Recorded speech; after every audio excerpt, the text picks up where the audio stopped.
It's Nolan.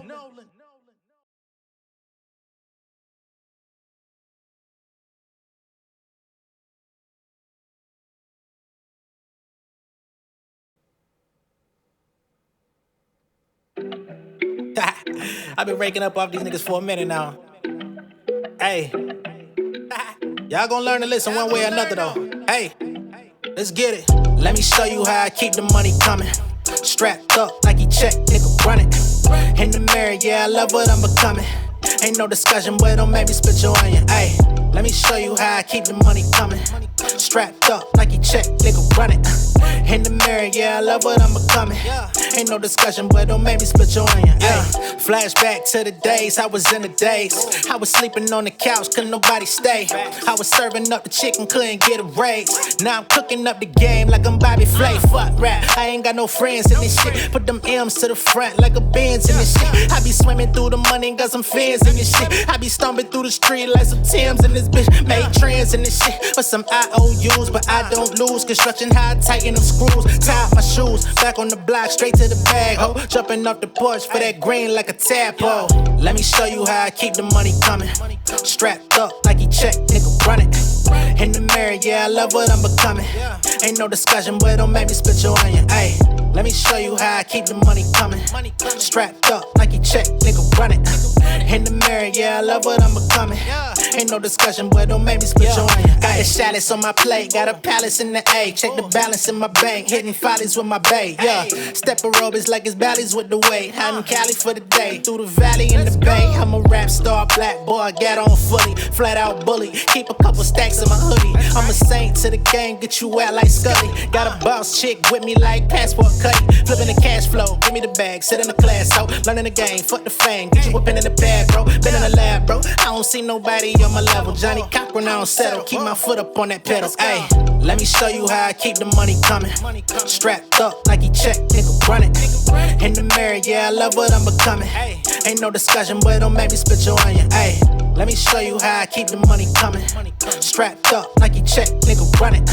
In the mirror, yeah, I love what I'm becoming. Ain't no discussion, boy, don't make me split your onion. Ayy.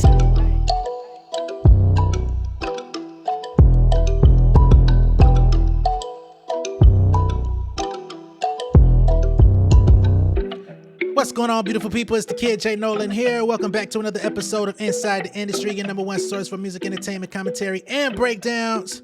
That song you just heard is called Onion from the Southside Nolan album. Those of y'all that have already heard the album, y'all know what it is. Y'all already know. Y'all heard it a couple times before here on the show, but you know, we try to keep the good music in rotation.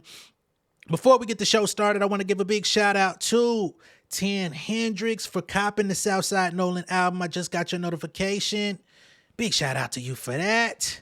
Gonna give a big shout out to Miss Charlotte, okay, for the Cash App. Said you enjoyed the live streams. I greatly appreciate it. It definitely does not go unnoticed. Want to give all the love and respect to y'all. And before I go any further, let me just check to make sure if there's anyone else that I may have missed, all right? Because we want to make sure everybody gets their just due. You feel me? So who we got here? All right, I think we good. I think we ready to go. All right, so in this particular show, we're going to be trying to keep it straight music talk on this one. We've got a new music video from J. Cole, Trade of Truth in Ibiza. Got a new music video from Victoria Monet. We got Rihanna teasing, talking about she got some new music. Or at least at some point, new music. We got Keke Palmer about to come with some new music. We've got Chloe Bailey talking about she got some new music. And Justin Bieber and Lil Man in the corner. So, you know, y'all see him. But we're not going to talk about no music with him. He's getting a new management team. He's clearing house. And we'll get into why he's doing that in just a few. All right. First up, we're going to get into, let's go Victoria Monet first, right? Because she definitely took the internet by storm over the past couple of days with her new record. What's this called? All Right. Well, the record is not new. It's been out. but the new video. You know what I'm saying? In the video, she's paying tribute to Michael Jackson, Janet Jackson, the choreography hitting, they dancing in a motherfucking sprinkler from the ceiling. They done goddamn set the room. Too much heat. The sprinkler coming down. Beautifully shot. To my understanding, it was shot by what's my guy named Dave Meyers, I believe. He does a lot of work with Kendrick Lamar. A lot of those videos during the Damn era, and even before that, Dave Free, Kendrick, and Dave Meyers did some iconic videos. Shit, Meyers added to that anthology with this new Victoria Monet shit, man. Not gonna lie to y'all, that song, All Right, wasn't my favorite from the Jaguar 2 album. It's solid, but it's not my favorite. But watching the video definitely captivates you, and shit, she could damn near sing about whatever she want at that point. You know what I'm saying? From the different looks, the different nods to the history of music, the choreography, the vibes. She's killing it. I honestly thought that the video should have had more views on it, if I'm to be all the way honest, for just how dope it is. When I saw it, it had about 500,000, which ain't nothing to be scoffing at. As of today, it's at 981,000, so it's about to hit that milli mark. Come a milli, yeah. But the shit fire though. I would love to show it, or at least give, you know what I mean, some visuals from it without playing the song, but YouTube, they do a really good job of detecting different shit, so we're not even gonna play like that. But the shit is fire. You know what I'm saying? And again, the song itself, just watching the video, because I'm going to watch it a couple more times, I'm probably going to know the song by the time I end up, you know what I'm saying, finishing my time with it. But I definitely wanted to make sure I gave her credit, because what y'all say, she left no crumbs? Ain't that what y'all be saying? She left no crumbs. This shit fire. This takes you back to a time when music videos were actually music videos. It puts me in the mindset of the Busta Rhymes Janet Jackson video, Hype Williams, gonna make your body. Flip mode, whatever the fuck that nigga said. It takes you there. It takes you back to, what's that record where Janet was kind of like dressed up like Mike. God damn, the song is called All Right also. Janet Jackson, the one where she dressed up like Mike. Makes a lot of sense. Now, I know we've got some elder statesmen and stateswomen that tune in. I'm sure you already knew that. You already was on game. Like, yeah, that's a tribute to the Janet Jackson All Right, or the same, you know what I'm saying? She paying tribute to a song of the same title. I remember seeing that video when I was a kid, but I didn't know the name of that song. I remember seeing it, which is why it was even able to trigger nostalgia when I saw it, but I did not know the name of that song, you know. I came a little bit after that era of Janet, to be honest. I remember that era of Janet because it happened, but I was more so, I think my time was what, Demita Joe album, shit like that, Poetic Justice era where she was acting. That's when I caught her. You know, but I do remember previous eras before that. They just were ahead of my time. But again, big shout out to Victoria on that, man. Let me see if I could at least get some goddamn screenshots that we could show on the screen, man. If I can't goddamn play the video. So here we've got the screenshot to the Michael Jackson, Janet Jackson tribute here. You know what I'm saying? And in this screenshot, you've also got the fact that All Right has shot up to number 5 on the Apple Music iTunes R&B charts. So this music video has propelled it to its highest chart ranking since Jaguar 2 came out. So congrats to her and the whole team on that. Right? We take this down. We've got her here. You know what I'm saying? In some let's just say some lace type stuff, you know what I'm saying? Almost like spider web. You feel me? And that's one of the looks from the video. And then we've got one more shit. And this is the one I was talking about where they was dancing in the rain or with the sprinkler. You know what I'm saying? Shit got too hot. Too hot. So shout out to Victoria Monet. Shout out to the whole team. Shout out to Dave Meyer. Shout out to Sean Bankhead on the choreography there. He came out and said there's a part in the video. I definitely want to get to this too. Dope breakdown. This also takes us back to when music videos from stars had breakdowns in the video. You know what I'm saying? Mike used to do that shit a lot, as in the Jackson. Yeah. Where he would have whole sections in the video where the instrumental would just play and they would just do their shit, you know what I'm saying, and do a whole new set of moves that the nigga ain't never did before that he gonna add to the tour and shit like that. They did a dope breakdown in the video. She had a solo in the breakdown where Sean Bankhead says, yo, that solo was not choreographed. She was literally freestyling and they let the camera roll on her while she was doing that. So again, big shout out to Victoria Monet on that. Dope. Okay. In other news, we've got J. Cole with the Trade the Truth in Ibiza music video. With this particular release, doesn't give us visual iconic. You know what I'm saying? Not visually iconic. Not something that we're going to go back and watch a whole bunch of times. But with this particular music video from Cole, he gives us throwback. He decided to give us some tour footage from 2012, back when he literally had rapper Trade the Truth with him out in Ibiza. Now, I don't understand the circumstances as to which Cole basically took the mantle to say, I want Trade the Truth to come out with me to Ibiza. I didn't know how close they were as far as their friendship. I remember when Trade the Truth came out with that song, I'm on, oh yeah, return. They sampled Return to the Mac. But I'm On, they had like 12 different versions of I'm On with all types of rappers. They had goddamn, I think Wayne was on one, Tiger was on one, Kendrick was on one, Cole was on one. Hella niggas jumped on that shit, you know, and I was surprised to see these artists all collaborate with Trey. I know Trey was well respected in Houston, well respected as a stand-up guy in hip hop. But even back then, I never really expected their paths to cross like that.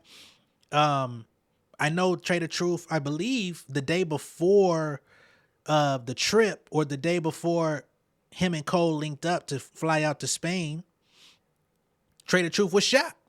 So perhaps that was like the determining factor. He got hit up or whatever, and maybe Cole was like, yo, let me get you up out the city for a little bit. Let's fly out. You're like, I'm finna go on tour and do some dates out here. Like, come fuck with your boy. Perhaps that was what it was. I haven't seen no interviews of Trade the Truth come out and explain the circumstances of that particular situation, but whatever it was, Cole decided to make that record. It was on the Might Delete Later project. A dope project, by the way. We've definitely talked about that, covered it. We've also scrutinized it a little bit with, the beef and everything that's been going on in hip hop, Big Three conversation and all that good shit. But I think this was a very smart move by Cole to kind of get people back on his side, to give people that nostalgic footage of young Cole, 2012 Cole, before the locks, right? Back when Cole used to be a little bit more concerned about his fashion. You know what I'm saying? We saw him go out on stage with the custom vest, jean jacket vest on. Back when Cole was rocking snapbacks and shit, low cut, sideline story era, Born Sinner era. You know what I mean? So that was definitely a different Cole. Like, you could see just the youth in that video. So I think for his day one fans, for the people that have been following Cole from day one, to kind of get that put in your face on Front Street, if you was doubting Cole, if you was feeling some type of way about Cole, if you felt some type of way about his position in the game based on how the competition ended, I think that was a real smart move to get people to view you from an endearing standpoint all over again to say, all right, man, let's go easy on Cole. Let's see what the fuck Cole has to offer us in the future. Let's not be too critical of what he's doing. You know what I'm saying? This is still a good nigga at the end of the day. He was collateral damage in this beef. Let's not judge him too harshly. I don't retract any of my statements that I've said thus far, but it did take me back to, damn, I remember this nigga. I remember, pulling for this nigga, advocating for this guy. I remember when the Roc Nation announcement came out that he was fucking with Jay. And then they, told us all about how he used to stand outside at the studio waiting for Jay-Z to show up and how he was so dedicated. And when he signed with Jay, he eventually, I think they had a conversation about it. Jay didn't even remember the shit. But, hearing him on Blueprint 3, which is one of my least favorite Jay-Z albums, but hearing him on there, seeing him have that opportunity, him getting to open up on the Blueprint 3 tour. I think Wale was a part of that as well. Like, all of these different moments that I witnessed, that I sat back and like really assessed, and I was a fan, I was in it. When them niggas was riding around going to Krispy Kremes and shit like that during their tour videos and vlogs, it definitely took me back to be like, man, that's him, man. That's Cole, man. I remember all this shit. So, and there's bigger fucking Cole fans out there than me.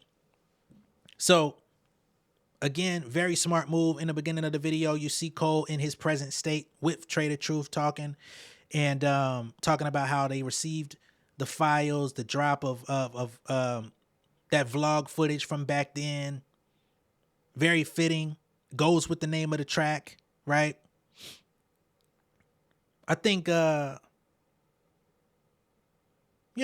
think I'm ready to just crack open the door a little bit. You know what I'm saying? If Cole want to drop some new shit, maybe toward the end of the year.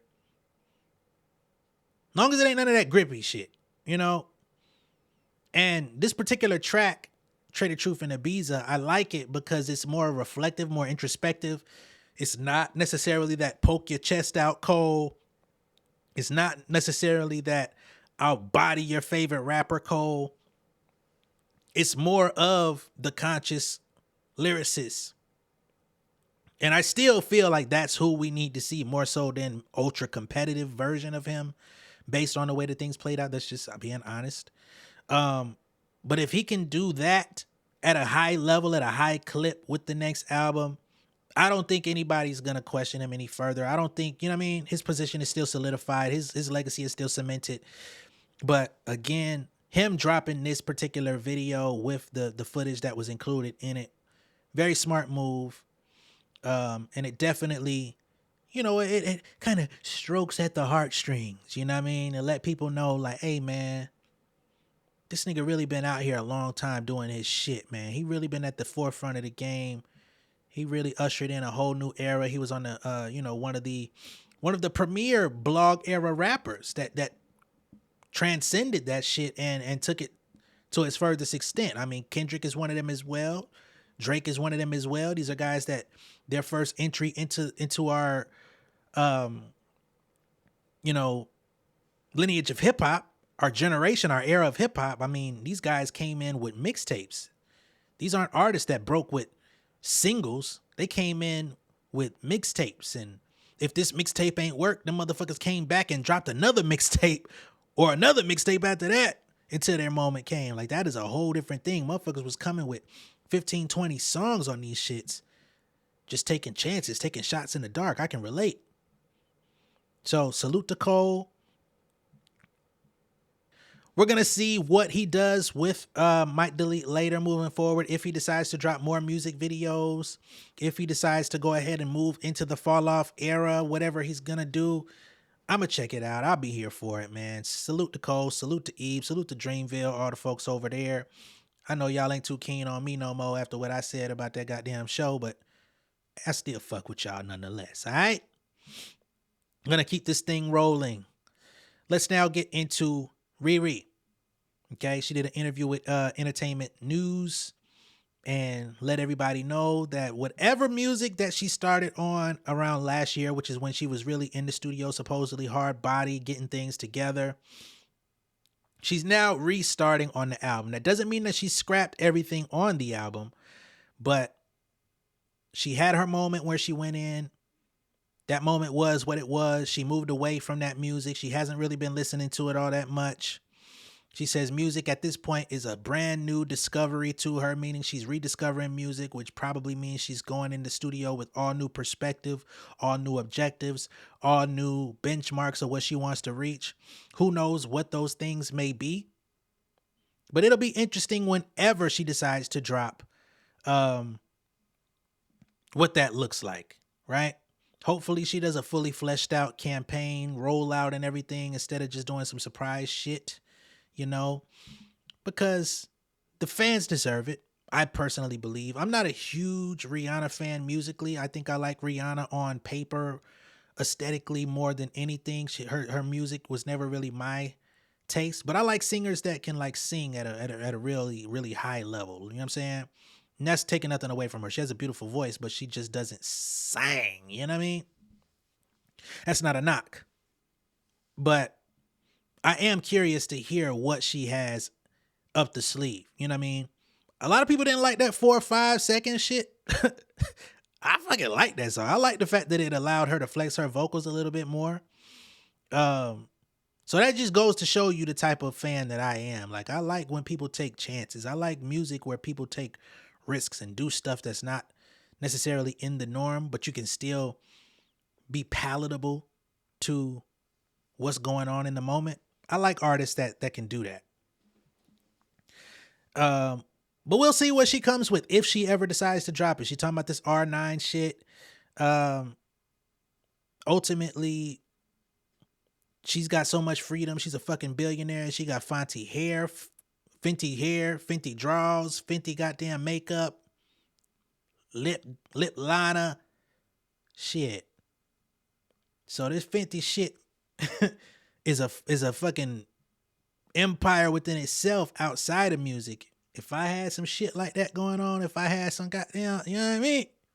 If I had some J Nolan, Joe Boxer shit going on, I wouldn't be trying to record no goddamn music for you either, goddamn shit. I've been making less music since I've been fucking streaming and recording videos, so I get it.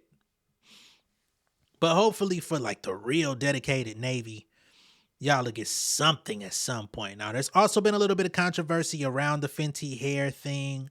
You know, she came out and one photo she had, you know, the blonde hair and it was all straightened out and people was like, that's a fucking wig. And people feel like she's been wearing her natural hair ever since just to prove that it wasn't a wig. And now people are out here arguing about the texture of her hair in the natural state. I myself will not join in that conversation. I'm just acknowledging that it's been going on. You know what I'm saying? Some people out there don't think that she should have dropped a hair care product. They said you should have left well enough alone. Right? You've been snatching niggas' money, but this here feels like a cash grab to some people. That's not me, because I ain't got to use the shit no way. But that's where we stand currently with Riri. Okay? In other music news, to our surprise, we've got Keke Palmer. And apparently she's on the verge of dropping some new music, but not by herself. Okay, Keke Palmer is actually on the verge of dropping music as a part of a girl group. Unexpected. Never saw this coming. Never saw it coming. Let me see if I can pull up my article over here and send it to myself. Okay, give me a second here. Keke Palmer debuts her girl group Diva Girl, teasing new music. Okay. Keke Palmer announced her latest musical venture, a girl group named Diva Girl. All right. The 30-year-old revealed the first look at her newest musical venture. She says, pre-save our first single, SOB, today. Hashtag SOB, by the way. She says, prepared to be slayed on June 21st. Hashtag Diva Girl. Although her fans shared their confusion in the post comments, they were also words of excitement to hear new music. Right? Another commenter confessed, I'm confused, but I'm seated. Still, many are eager to see what Palmer and her band members identified as Lachey, Sade, and Monet interesting that all of y'all got the A in your name. Kiki, you gonna be going by KK? Lachey, Sade, Monet, and KK? Is that what we doing here? Oh man, oh man. So they've got an official Instagram page for the group called We Are Diva Girl. Someone says, I'm so here for this, serving up throwback black vibes. If you know, you know. Black, not as in black skin, but black as in the girl group from the early 2000s on the heels of TLC. Right? On the heels of 702 and all that type shit. So let's go to Diva Girl's profile, shall we? All they have is the SOB cover on here. I guess it would work in my favor to go ahead and pull it up for y'all so y'all can see what the hell I'm talking about. I will say they're doing this group a little bit of a disservice. Or maybe I'm tripping. Maybe I'm tripping. Maybe I'm the problem here. I be saying everybody be doing a goddamn disservice. I don't be giving a fuck. But niggas do be doing disservices. So here's the cover, Diva Girl. Shit big as fuck, so I'm just gonna keep scrolling. These are the four ladies, to be honest. And the reason I say it's a disservice is because I don't know which one is which. Okay? Now, again, their names are Lachey, Sade, and Monet. I don't know if this is in order of appearance, so I don't want to misquote or misname anyone. But those the three ladies to the left are the new acts, and then we've got Kiki to the right. Okay? SOB coming very soon. Son of a B. So there's no snippet. There's no nothing that we can hear as of yet. I would love to hear a snippet of the record just to hear what type of vibes they're going for. Because again, they are kind of coming with that black aesthetic. They say the news of Diva Girl's existence comes a month after Palmer and her Big Bosses Entertainment imprint partnered with the SRG ILS Group, which is distributed by Universal Music's Virgin Music Group. According to Variety, Palmer's first release under the new partnership is expected to drop early summer, which puts Diva Girl's release of SOB right on time. It's no surprise that Palmer is introducing a new element into her long-spanning career. The Emmy winner's empire has been evolving with time since she began her career 20 years ago. Shortly after Palmer's digital network Key TV was launched in 2022, which I still have not heard anything about. Do y'all know about this network? Have y'all seen anything from it? Not to shit on Kiki, I'm just curious. The multi-hyphenate welcomed her first child, son, Lee Otis Andreton Jackson. So maybe that was postponed. Maybe that'll come back at a later time. In January, Palmer opened up to Teen Vogue about her legacy and where she sees her future in Hollywood as her definition of success evolves along with her changing world. At that point, she said, I just feel like I'm successful. What more do I need? Right? She's like, I'm good. So now what? For that, she added that every milestone is another step towards empowering the next generation of artists of color and sharing all that she's learned. So this is a direct quote from Kiki coming here. She says, when you create generational wealth within underserved communities, you create wealth within our entire economy. My hope and my desire is to teach people the skills that I have, to teach them how to brand themselves, how to be entrepreneurs, how to work within a system, but also use that system to create something that's unique to them. In doing that, I'm not behind the 8 ball, and now my son, he can start at stage 10 instead of having to start at stage 1 like I did. I want other people to have that too. So hopefully everything goes smoothly with this new group, Diva Girl. Okay? Hopefully she's able to put them in a successful position. Hopefully Universal Music and Virgin Music does them well. Hopefully they don't get taken advantage of, don't lose no money. Hopefully she's got the, you know what I mean? Hopefully they have a good deal to where if anything does pop off, they're able to eat off of it long term. That's my hope. That's my hope for anybody that starts a label in 2024. That's my hope for any new artist that sign with an established artist in 2024. because there's so many stories that go the other way. I'm hoping that we can actually get to a place in this industry where we don't have to think or reflect on such negative times. Okay? So there's that from Kiki. We're going to keep the show rolling. All right? So we've already talked about pretty much everyone except Chloe Bailey. Chloe Bailey's got some new music, and she's even decided to put some new snippets out there so we could get a little taste of what she's got. It wasn't that long ago I told y'all she's got a new album on the way called Trouble in Paradise, and she says in this particular scenario, she is the trouble in paradise. So if she with a nigga and he think he in paradise, he in for some motherfucking trouble. It's a lot of niggas out there that feel like it would be worth, they will be signing up. They would be rushing in to see what that trouble looks, smell, and or tastes like. Enter at your own risk, gentlemen. Especially somebody who's embracing that they trouble. Shit.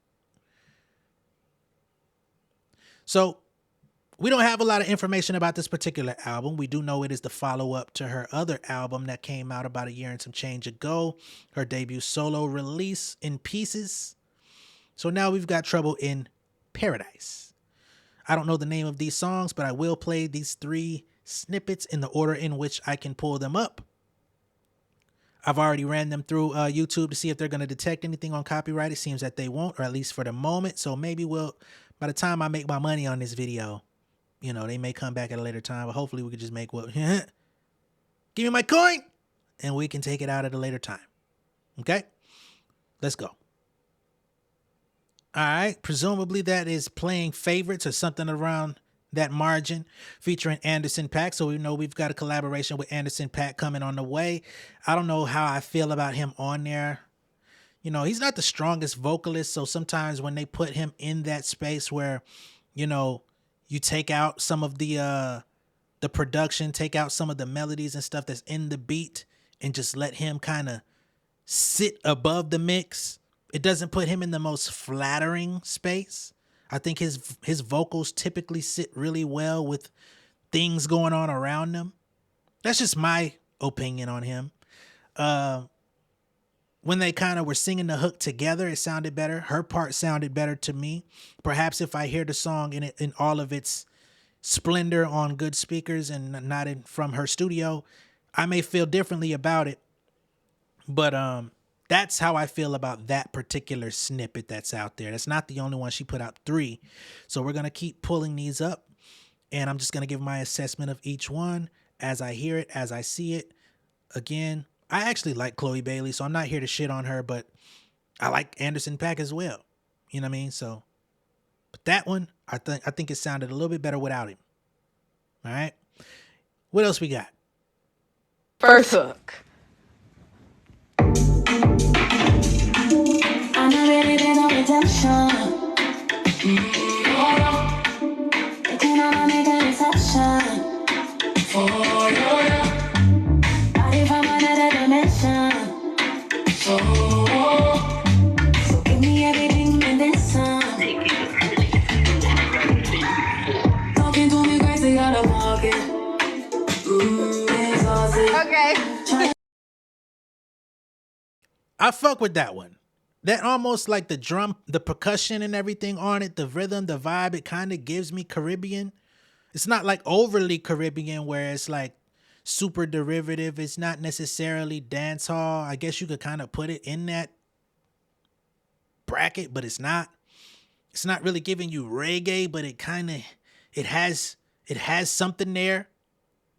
I like that one. That's kind of the lane that I would really like to hear her explore with a little bit more. Even when I listen to like Tyla's album, right? Listening to Tyla's album, I was sitting there and there was moments where I'm like, damn, she kind of reminds me of Chloe vocally. This might be a lane that she might want to get into. Not so much of just like riding the Afrobeats wave, but just exploring more world music. Because for whatever reason, it just seems that a lot of the R&B, a lot of the pop, when she tries to go hip hop, it just seems like a lot of people are alienating her out there. Like When she put out Have Mercy, it seemed like a lot of people were on her side. And then since then, people just been shitting on her left and right. She can't seem to do anything right that the public fucks with. So much so that she scrapped her entire first version of her album, which I'm willing to believe was the best version of her album. But we're talking about In Pieces. But I like that record that she only was going to give us the first hook on. What was it, Caught Up or something like that? I fuck with that. I would add that to my playlist today if it was out. And then we've got one more, and I think I've actually been playing these in reverse order, but it's the same outcome, man. Who gives a fuck?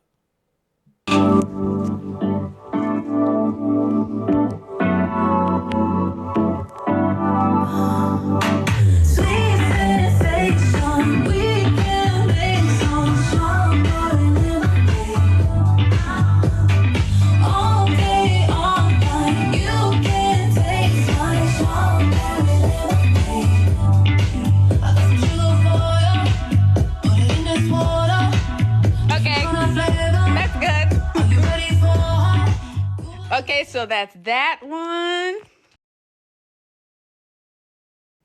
All right, now that one definitely sounds like it's aiming for top 40 pop radio, Kiss FM, shit like that.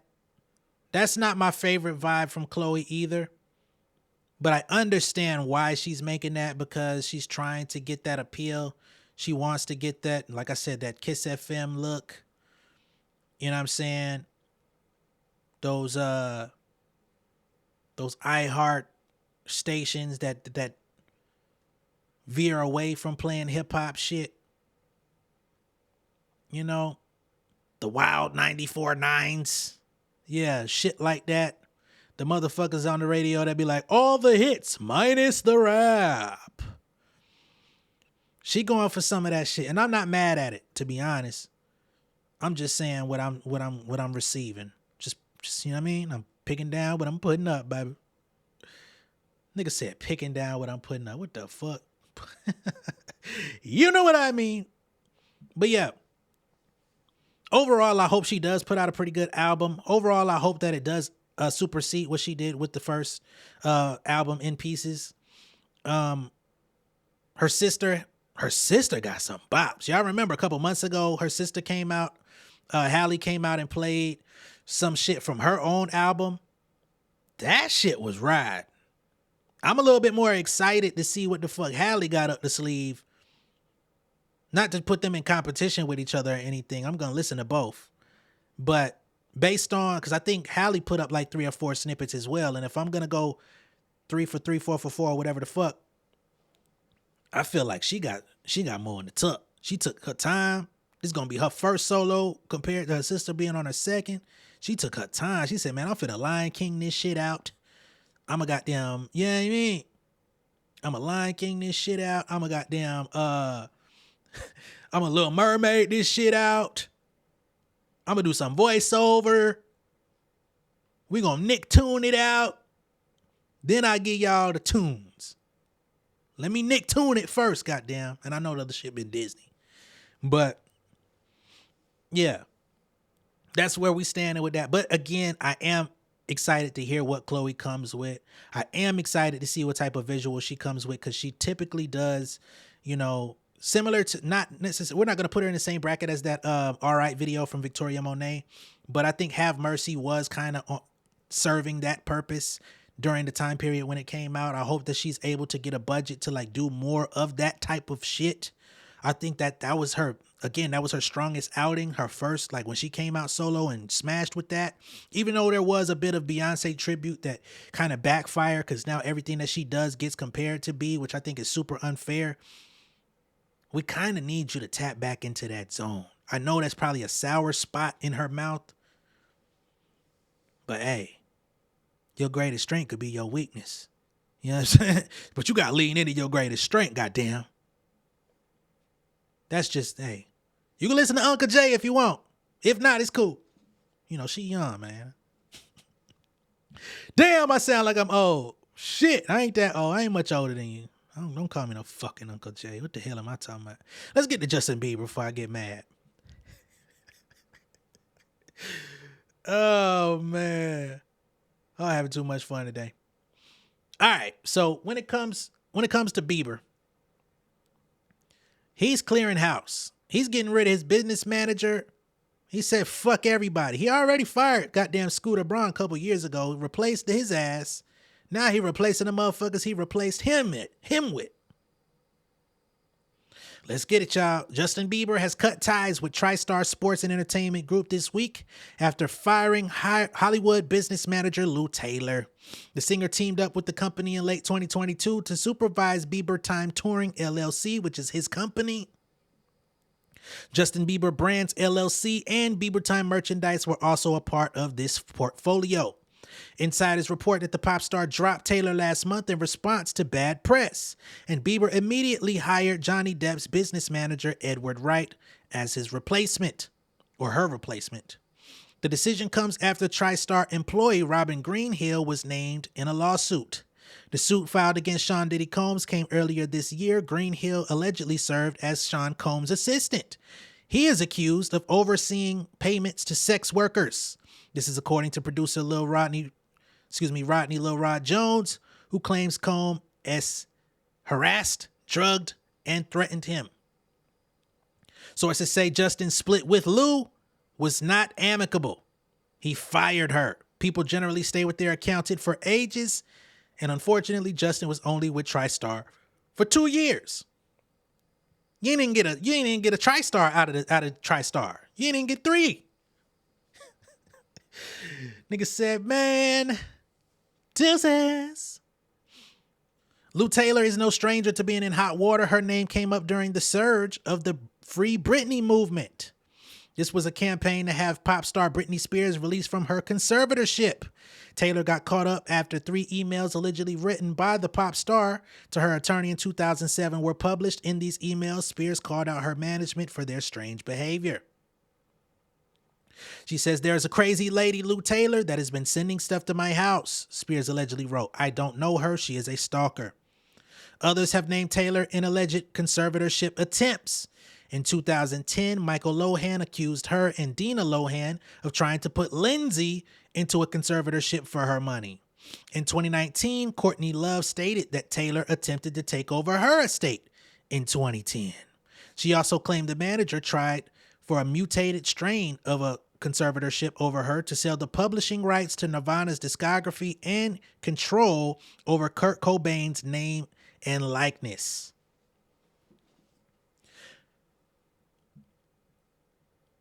What the fuck you got going on, Lou? Was you that nigga Justin say, hold up, wait a minute. You gonna try to put me in a conservatorship too?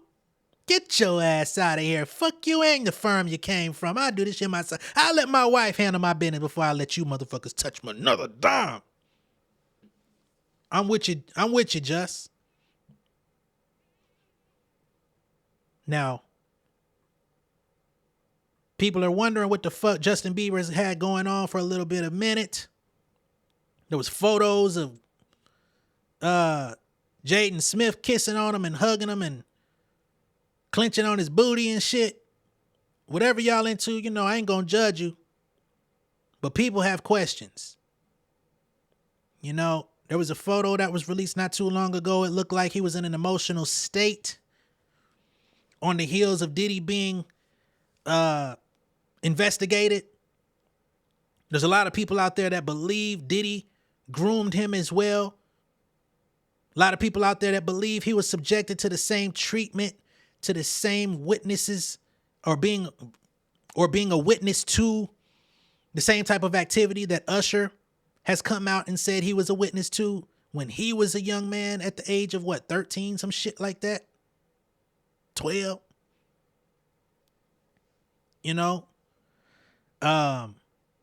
We got video footage of old Justin Bieber clips of him and Diddy partying at his house, but nobody understands what the type of party was, and we damn sure didn't see nobody else involved in the party other than that grown-ass man and that child. A lot of people been wondering what the fuck's been going on.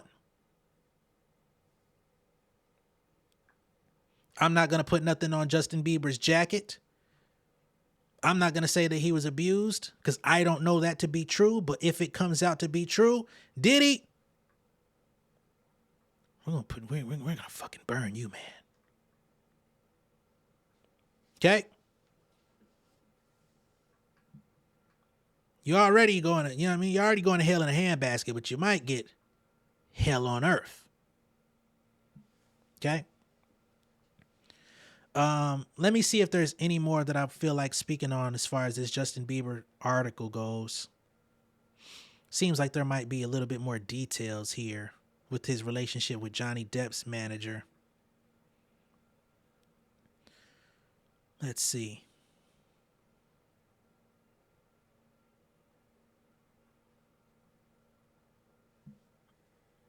They say Justin fired the firm in May after the Diddy raid. Justin's financial affairs are now being handled by his new accountant business manager, Edward Wright. Green Hill was named as Combs. We already went through that.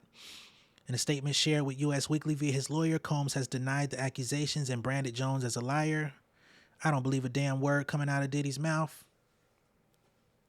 White, who founded his eponymous firm in 1976, works with Depp and testified in his defamation lawsuit against his ex-wife Amber Heard in 2022.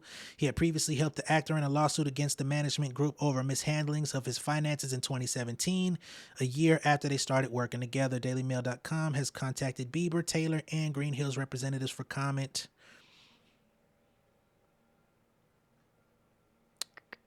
Bieber joined forces with TriStar while his Justice World Tour was on pause owing to a bout of ill health. Remember, his eye had gotten stuck. He was having issues. Turns out he was diagnosed with Ramsay-Hunt syndrome, which caused paralysis in one side of his face. So he joined forces with them during that time in his life.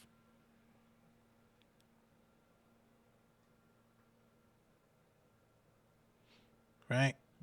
Since 2022, Bieber has only returned to the stage a handful of times, with many fans now under the impression that the father-to-be has no further plans to embark on a world tour again in the future.